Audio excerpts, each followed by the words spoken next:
मोती मोती मोती, ये मोती है जी। हाँ भी मोती।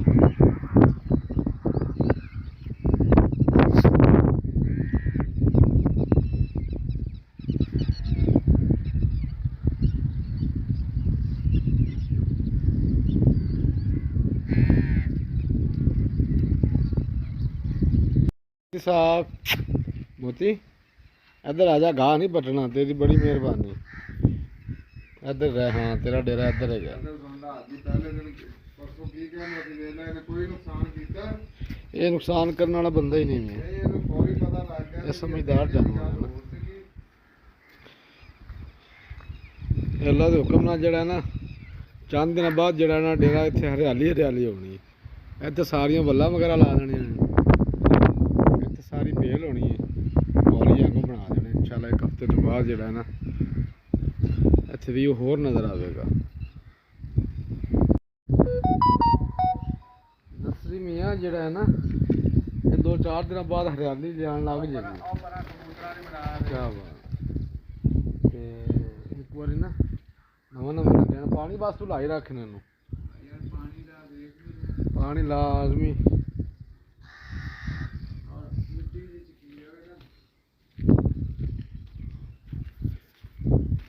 कबूतरों का की हिसाब था।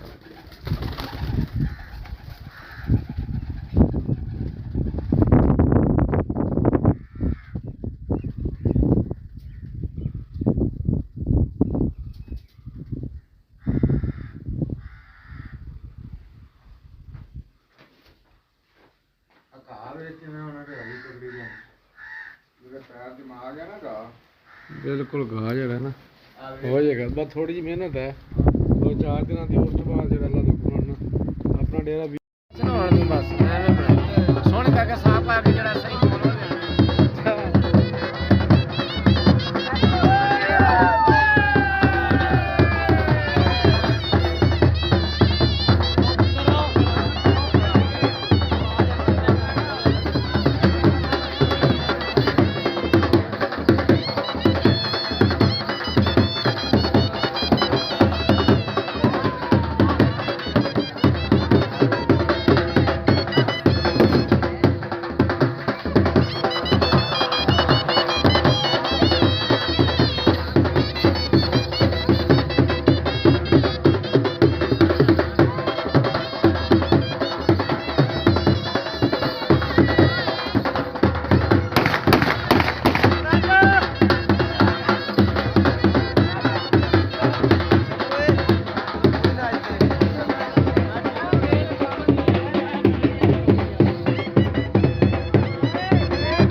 ਭਾਈ ਪੈਸੇ ਕੋਈ ਵੀ ਨਾ ਸੱਟੇ, ਪੈਸੇ ਨਾ ਸੱਟੋ, ਬਾਲ ਅੱਗੇ ਆਉਂਦੇ, ਪੈਸੇ ਨਾ ਸੱਟੋ।